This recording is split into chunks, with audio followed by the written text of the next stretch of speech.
Hi, I'm Nick, and you're listening to the third episode of Nickapedia. Today, I'm going to talk about a general overview of all of the clans in Vampire the Masquerade, their allegiances, their abilities, and basic histories. So, to start off, we're going to discuss the 7 clans of the Camarilla, arguably 6 depending on which source you look at and who you ask. So to start off, we have the Ventrue. And the Ventrue, according to themselves, are the undeniable leaders of the Camarilla. And whether or not the other clans would 100% agree with them, there is certainly a modicum of truth to this. They are aristocrats, businessmen, they're leaders in the world around them and in the world of vampires. So their clan disciplines are 3. Dominate, presence, and fortitude. Dominate being the ability to override and mind control others, especially mortals, which helps them well in the position of leadership. Presence, which is supernatural charisma or, well, presence. The ability to manipulate others subconsciously. And the last being fortitude, that being supernatural toughness. After all, a king prone to being assassinated isn't much of a king. Their clan weakness is very much in line with their haughty attitude, that being that the Ventrue can only feed from a certain type of person.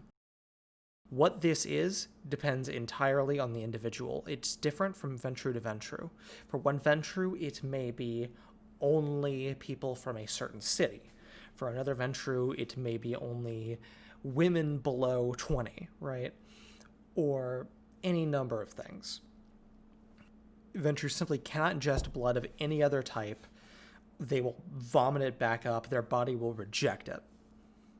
This has led to instances in the past where if Ventrue have had the source of their blood taken away from them, then they are forced to fall into torpor in hopes that their body will be able to adjust. So the Ventrue are traditionally European.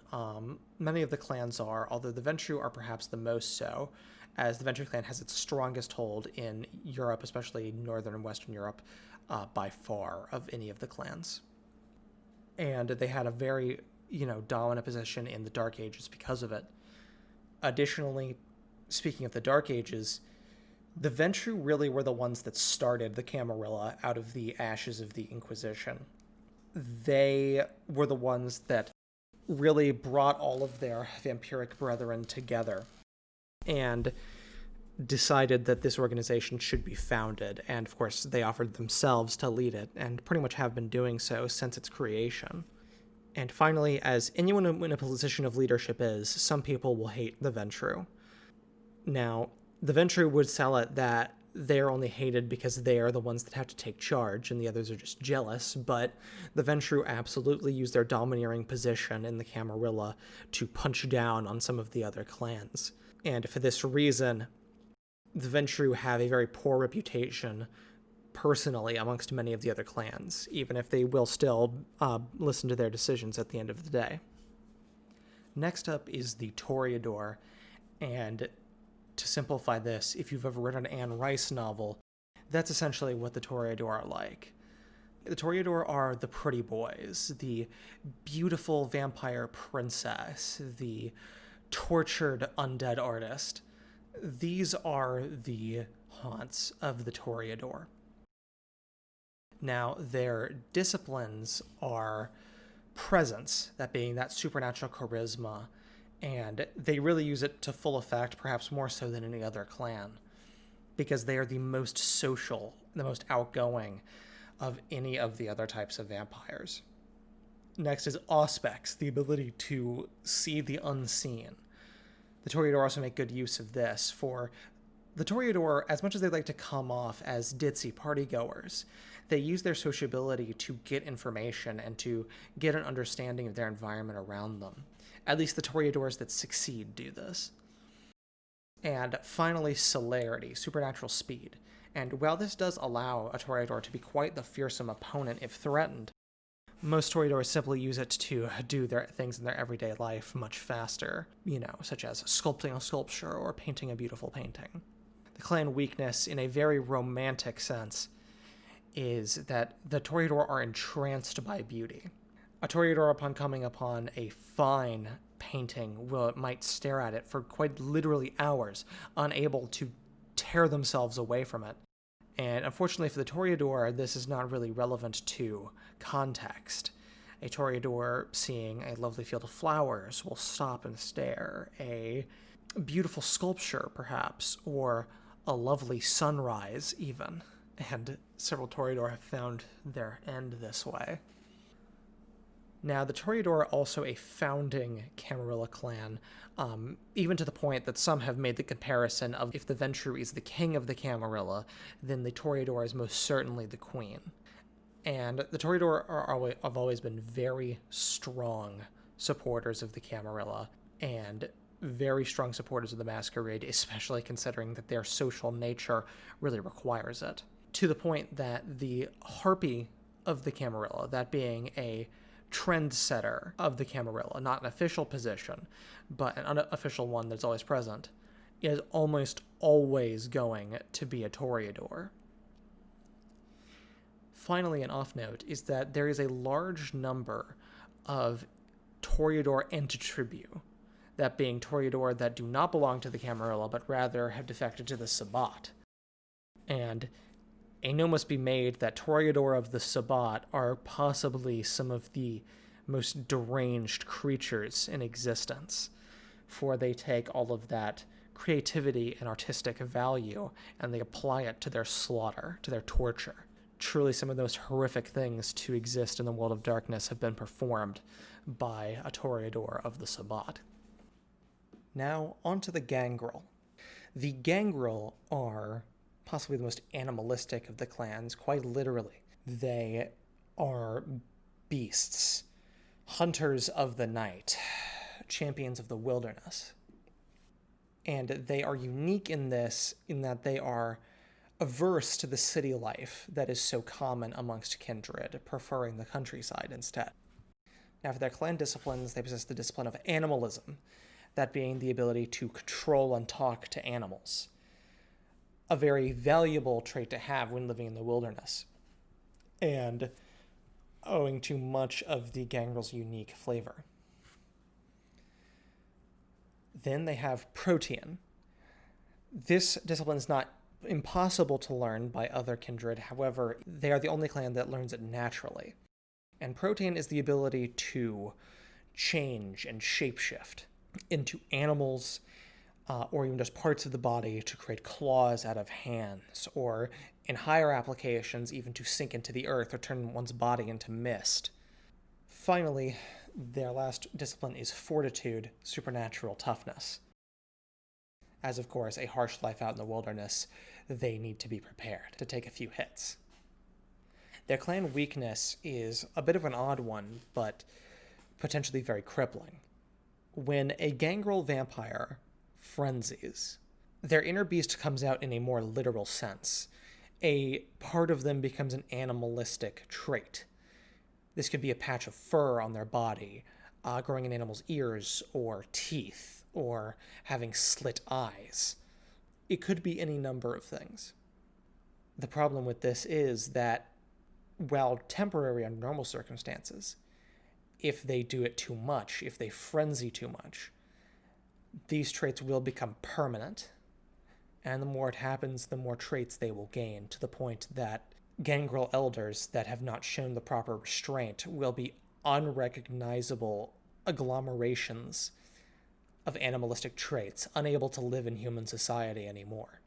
Now, the Gangrel, again, are somewhat unique in that they don't really interact with kindred society if they don't have to. Gangrel tend to be solitary creatures, and while most kindred are solitary to an extent, the Gangrel really do not have time for the politics. They simply want to feed and to get on with their own lives as they desire. In line with this, the Gangrel also don't really feed into the prejudices that many kindred have. They're very egalitarian as kindred go, and this shows in their clan history. And as well, they really do not have the biases towards many of the other sects that the other clans do. They take things on much more a personal basis because that is the frame of reference that matters to them, not the frame of politics. Lastly, of a side note, is that the Gangrel don't exactly have a peace with the werewolves. However, the Gangrel have something of an understanding with them. It's not something to be relied upon, and a Gangrel will, sure as any other, probably be attacked by a werewolf if they come into contact. However, the Gangrel are not likely to be hunted by them, which, given as they live in the wilderness, is a blessing to them indeed. Now, onto the Bruja. The Bruja are perhaps the most divisive of all clans. Extremely hot-blooded. The Bruja fight for what they believe in. Whether or not what they believe in is actually worth fighting for is another matter entirely, and entirely up to the individual kindred. Now, their clan disciplines are perhaps the most aggressive of all, in a way, being celerity, super speed, potence, super strength, and presence, supernatural charisma. Now, the charisma, of course, befits their status as demagogues and leaders of causes, but celerity and potence combined is a fearsome combination, allowing them to tear their opponents apart at incredible speed. Now, the Bruja clan weakness goes right in line with their behavior. They are hot-blooded, and thus are prone to anger and to frenzy. Brujas frenzy much easier than any other clan. And for this reason, a Bruja that does not have an iron will can very quickly become a danger to everyone around them. Probably the biggest single event historically that defined the Bruja is the burning of Carthage. In ages past, in the classical period, the Bruja were actually known more as scholars than as warriors.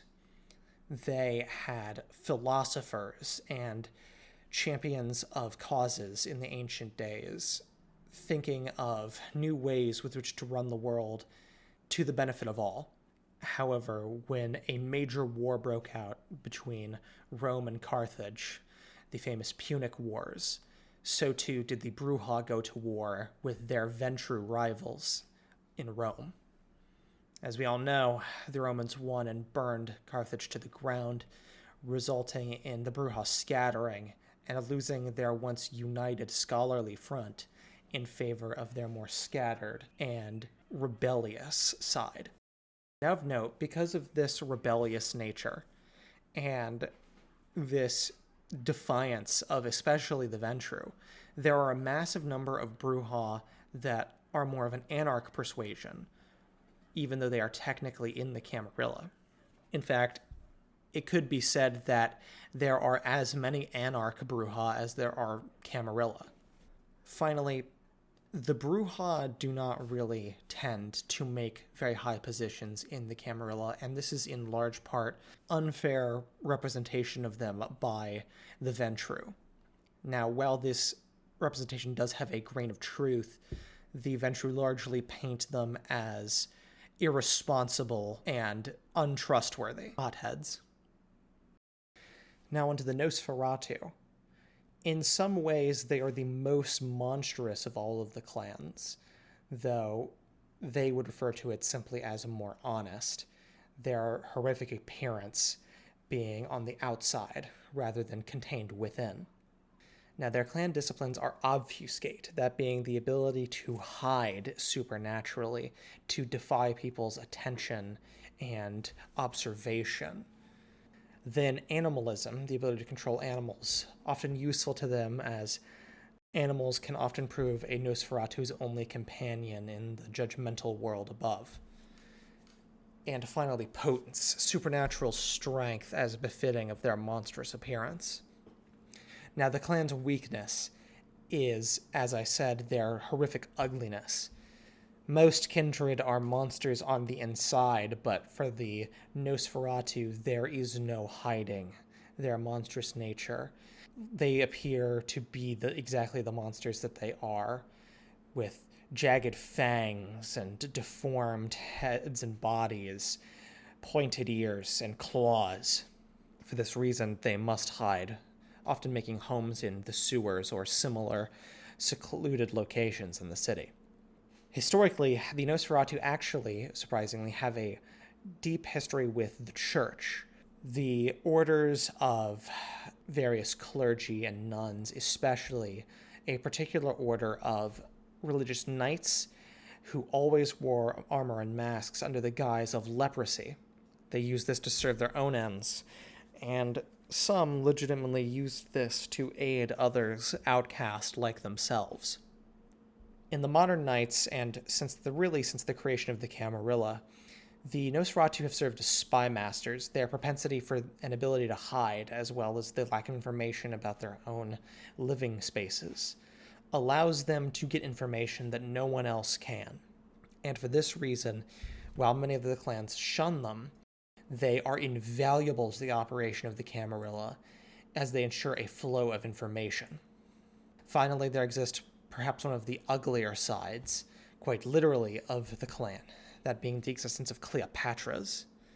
The Nosferatus, perhaps understandably given their own situation, highly dislike those that are prideful about their own appearance, and for this reason, sometimes as a cruel joke of sorts, the Nosferatu will intentionally embrace those prideful of their own looks in order to twist and deform them into a hideous Nosferatu, to shatter their perception of themselves.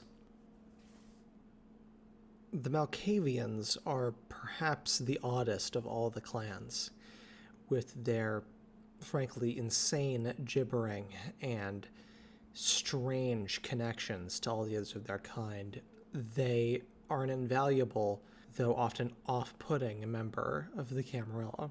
The clan disciplines of the Malkavians are auspex, the ability to see that which is unseen, and indeed they see many things others do not, though whether this is real or not is up to interpretation. Obfuscate, the ability to hide supernaturally, something that proves quite useful when their maddened rants go wrong. And lastly, dementation, the power of insanity to induce insanity in others and to harness their own insanity to their own ends. Quite a dangerous discipline for all involved. Now, the Malkavian clan weakness is, as I've been alluding to, their insanity. All Malkavians are, without a doubt, insane. They possess some sort of mental affliction as soon as they are embraced that makes it extremely difficult for them to operate conventionally, if they even try. Now, the Malkavians are all tied together by what is known as the Madness Network. All Malkavians are undoubtedly insane, however, their insanity links all of them to each other. It allows them to share information in a strange way, to the point that sometimes massive Malkavians will congregate in locations towards some end that no one knows, not even perhaps themselves. Additionally, this madness network, it will come to them in voices in their heads, and it will give them information sometimes, useful information to them, and this information can not only be things that they wouldn't normally be able to know, but can even be portents of the future, of prophecy. And in fact, the Malkavians have gained this reputation as a sort of odd clan of prophets for that reason. Finally, while the Malkavians are undoubtedly insane, it would be a mistake to write them off as incompetent. The Malkavians are often completely functional in their own lives, or unlives as it were. However, their definition of functional definitely varies greatly from everyone else's. Finally, the last of the Camarilla clans, though not the least, depending on who you ask. The Tremere are a clan of blood sorcerers, insular and distrusted by all. They plied their magics to the benefit of their own clan and to that of the Camarilla. Their clan disciplines are dominate, the ability to supernaturally control minds. Definitely useful for a clan so power-focused and insular as them. Auspex, the ability to see that which is unseen. And thaumaturgy, their own unique discipline of blood sorcery, split into many different sub-disciplines, including such things as controlling blood and vitae, calling on curses, to even controlling nature or even technology. The Tremere's clan weakness is a bit of an odd one. It is not a very strong weakness. In fact, it is really barely a weakness at all. However, if exploited properly, it can potentially be devastating. That being that it is easier for the Tremere to become blood-bound. Blood-binding is when a kindred feeds their blood to another kindred, thereby gaining a measure of supernatural power over them, with the other kindred becoming almost addicted to it and supernaturally bound to the vampire feeding them. Normally, this has to happen on 3 separate occasions for a vampire to be absolutely enthralled to another. However, for the Tremere, this only needs to happen twice, and the effects of the initial dose are stronger. This comes up within their own clan, as the Tremere bloodbound their own children immediately as they are embraced in order to ensure their loyalty no matter what. For this reason, the Tremere are an extremely tightly knit organization, and probably the most tightly knit and closely bound of all of the vampire clans. Now, the Tremere did not start out as vampires. In fact, they started as wizards in the Middle Ages and in ages beyond. However, this house of wizards, where in times past they used potions of immortality to extend their own lives, by the time period of the Middle Ages, these potions were failing, no longer working as magic had started to flee the world. They became desperate, and as a result, they used foul sorceries to make themselves into kindred. However, this sorcery was incomplete. While they were vampires, they were not nearly as strong as the other vampires of the day, and for this reason they realized they needed to take the power of an existing clan. And for this reason, they turned on the Salubri, with the head of the Tremere diablerizing the antediluvian himself, and the Tremere starting a smear campaign on the Salubri, making them out as soul eaters and demon worshippers. The other clans, in conjunction with the Tremere, turned on them, and the Tremere slaughtered and diablerized as many as they could in order to gain their power, cementing themselves as a premier clan within Kindred Society and within the newly found Camarilla. Moving on to the clans of the Sabbat. The Sabbat only actually has 2 main clans to their name, although their ranks are filled by a very large number of anti-tribu, that being, as I've said before, kindred that have left their home clan. For this reason, that most of the Sabbat is in fact actually made up of these anti-tribu rather than the 2 main clans, though these main Sabbat clans are given more prestige and position within the Sabbat typically. Now, the first of these clans are the Lasambra, and they are a true aristocracy of the night, in some ways even more so than their Ventrue rivals, controlling the very night around them. Now, for their clan disciplines, they have Dominate, which they use to impose their will on their foes, as any monarch should. Potence, super strength, perhaps developed for their own needs, perhaps developed purely to punch through the fortitude of their Ventrue rivals. And Obtenebration, that being the ability to control the shadows around them, to control the darkness itself. The Lasambra have said as much, and it is a terrifying fact that the Lasambra are in some ways the most powerful clan, as only they could make a vampire afraid of the dark. The clan weakness of the Lasambra is a bit of an odd one, that being that they cannot be seen in mirrors or recorded in video. They simply do not appear. At first glance, this might seem like barely a weakness at all, in fact, even more of a benefit, considering the existence of the Masquerade. However, this can prove quite maddening, especially as the kindred grows older, as the inability to ever see yourself can drive some kindred to madness through the sheer uncertainty of not knowing your own appearance. Now, as I said before, the Lasambra see themselves as rivals to the Ventrue. They see the Ventrue as weak, touting themselves as aristocrats, but without the iron fist of a monarch. The Lasambra have no such qualms and will absolutely pummel any opposition that they see to the ground to secure their position. They are especially condescending towards the Kine, who they believe to be utterly inferior and worthless.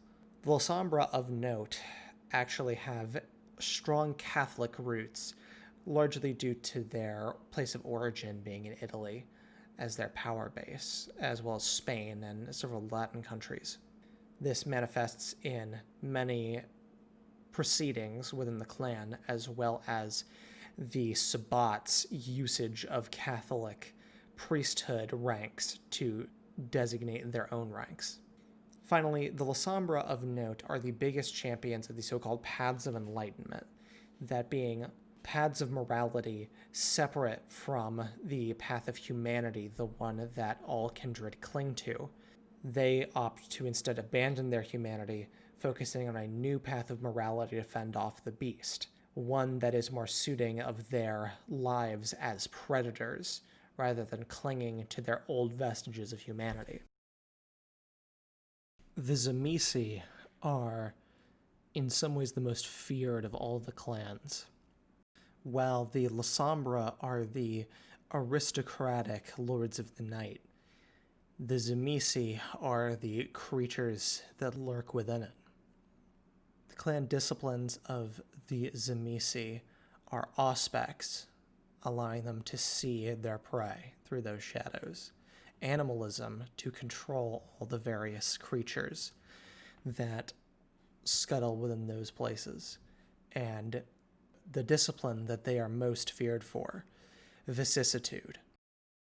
This discipline allows them to sculpt the flesh of anything they touch, whether themselves voluntarily to change their shapes into whatever they want, or through horrifically the use on others.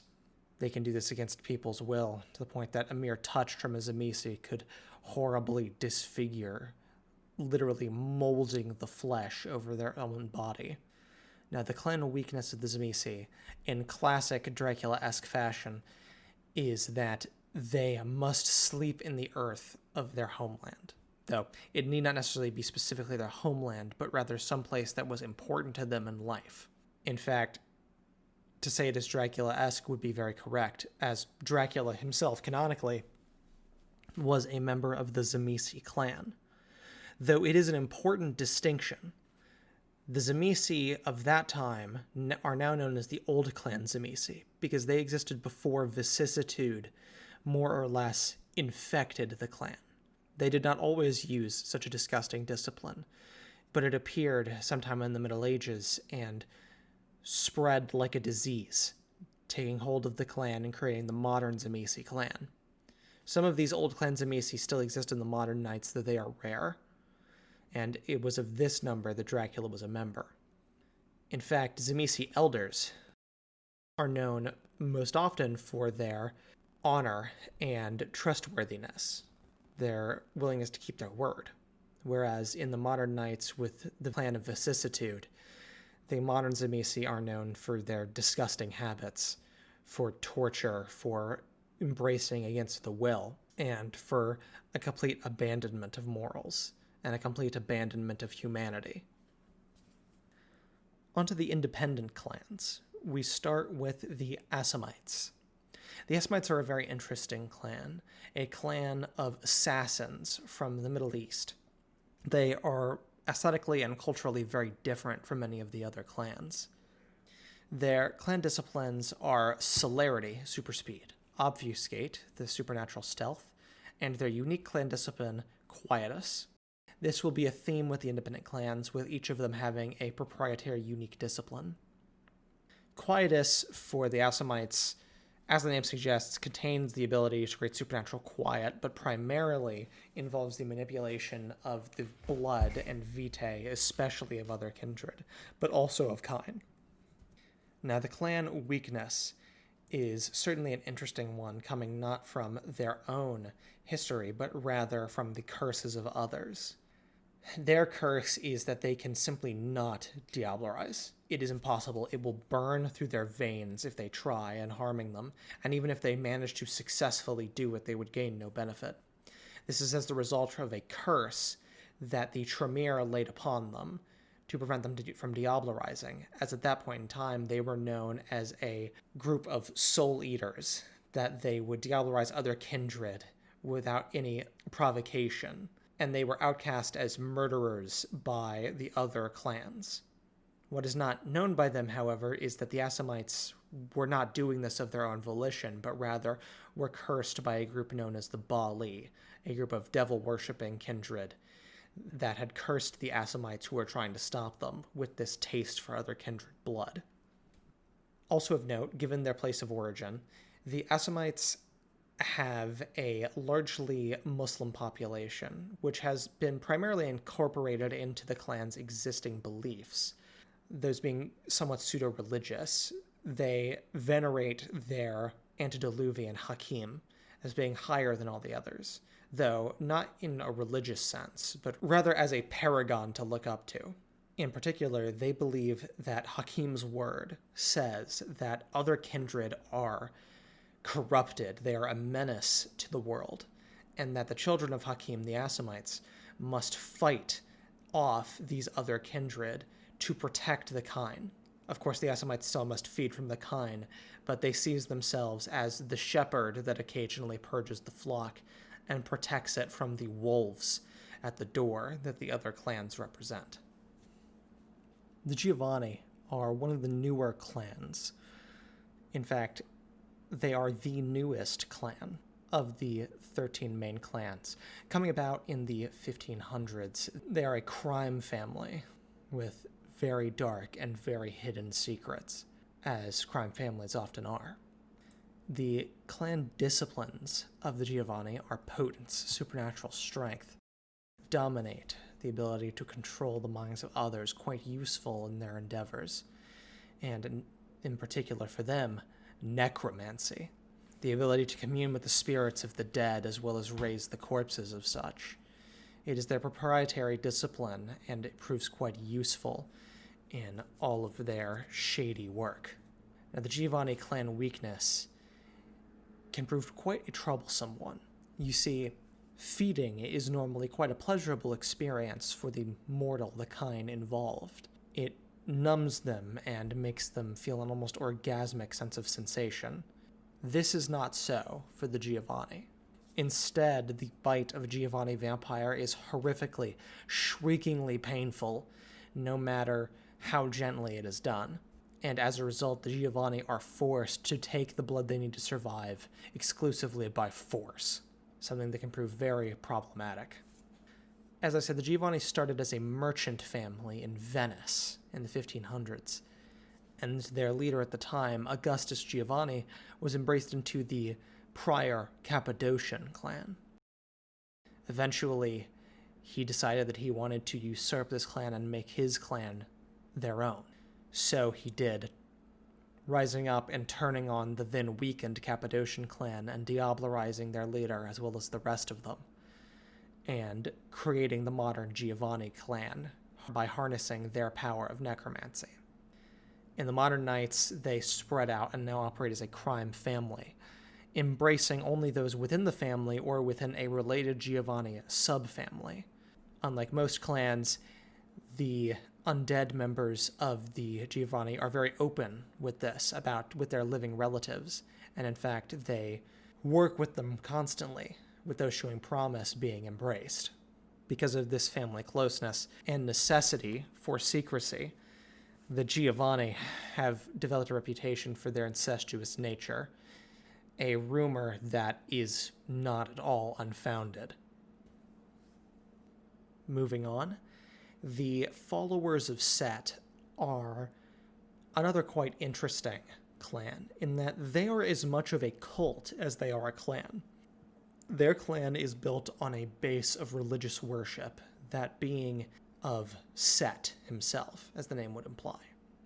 Their clan disciplines are obfuscate, to hide in the dark, as they are wont to do. Presence, the supernatural charisma, the charisma of the serpent that convinced Eve to eat the apple of knowledge.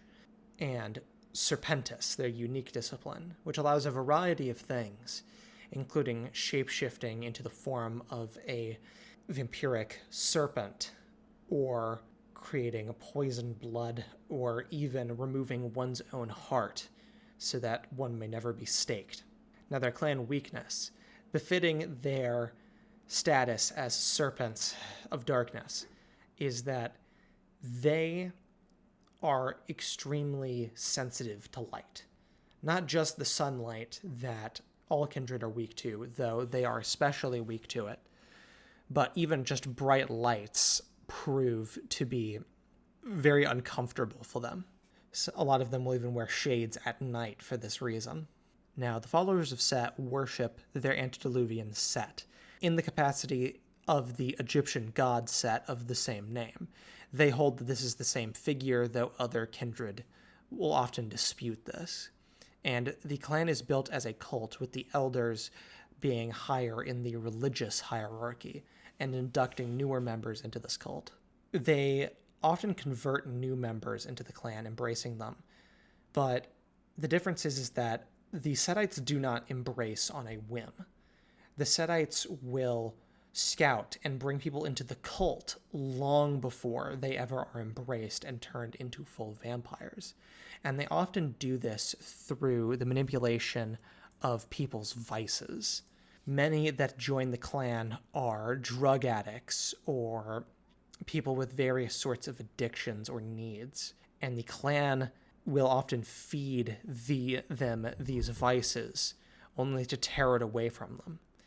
And then when they're at their lowest point, they will build them up with the teachings of the clan and give them a new purpose to live for eternity with. The followers of Set often deal and trade with the clans. They are dealers in vices, but they are also dealers in artifacts and lost knowledge. And it is here where they excel, because the followers of Set, though looked down upon by the other clans, are a valuable resource to the canny prince or bishop who knows what they can offer. And for this reason, they prove useful in getting these things to those in the vampiric authority. Finally, for the last of the 13 clans, we get to the Ravnos, a clan of tricksters and outcasts, wanderers. They have walked many roads, often thrown out by others of kindred society, but they have survived regardless, and that is what they truly are at heart, survivors. Their clan disciplines are animalism, the ability to commune with various types of animals, which they often use as companions and as servants. Fortitude, the ability to weather the hardships that they must face while surviving and feeding. And finally, the discipline that gives them their trickster reputation, chemistry, the ability to create illusions of various scales. Now, the Ravnos clan weakness is one that affects their daily life in a way that perhaps no other clans does. Every Ravnos has a certain vice. Usually this is a vice they had in life, or it could even be an ironic twist, such as that of a police officer. But regardless, each Ravnos has a vice that they are compelled to commit once they turn into a kindred. This could be as simple as a newfound kleptomania, or drugs, or sleeping with married women, even. It could be anything, and it's highly dependent on the Ravnos themselves. Though this fate is definitely disturbing for the Ravnos that suffer through it. I like the quote from the Ravnos Clan Book supplement, which talks about how terrifying it is to walk into a store simply trying to go about your business, and you look down and there's something that isn't yours in your hand, and you have no idea how it got there, and you know that you took it, even though you didn't want to. That is what it is to live as a Ravnos. The Ravnos are associated with two groups mainly though they are very different in kind and treat each other very differently as well. Some Ravnos, especially known to those of the Camarilla, are associated with the Romani peoples that have migrated into various parts of Europe and then later North America. And the other group of Ravnos are associated with India, and the association between them is very different, with the Indian Ravnos often treating the Romani Ravnos as an inferior offshoot, whereas they are the traditional and more upright of the clan, whereas the Romani tend to shed such prejudices as they simply try to survive in whatever environment they're in. The Ravnos are very outcasted, even amongst the independent clans. Some hardline Camarilla and Sabbat leaders will straight up ban a Ravnos from living in one of their cities, so deep does the prejudice run. And for this reason, the Ravnos are rather tight-knit as a clan, not because of a forced method like the Tremere, but simply because they have to survive. Additionally, they have a certain kinship with the Gangrel, though this is a shaky one at best, due to their antediluvians supposedly being twins, or at least related, depending on which version of the myth. As a result, the Gangrel and the Ravnos have a certain connection that is not shared by any of the other clans.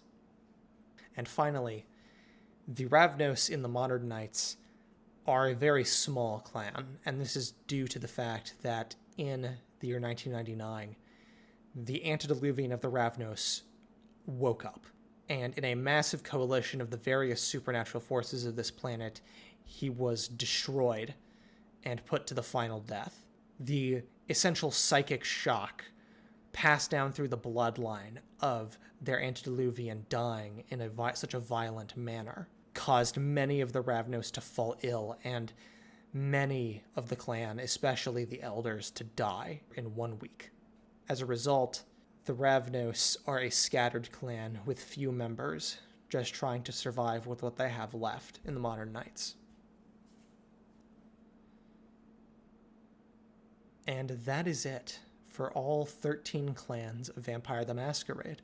I hope this has given you at least a decent idea of the character of each clan, and I hope that this will give you a better idea of what is referred to when listening to the podcast. Thank you, and have a good night.